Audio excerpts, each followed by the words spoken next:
त्रिदलं त्रिगुणाकारं त्रिनेत्रं च त्रियायुधं त्रिजन्म पापसंहारम् एकबिल्वं शिवार्पणम् त्रिशाखैः बिल्वपत्रैश्च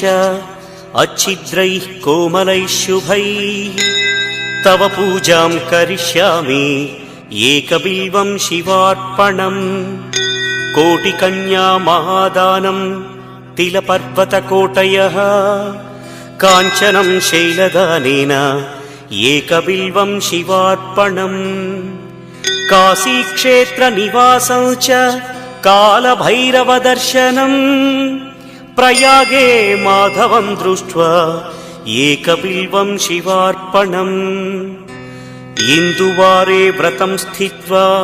निराहारो महेश्वर नक्तं हौष्यामि देवेश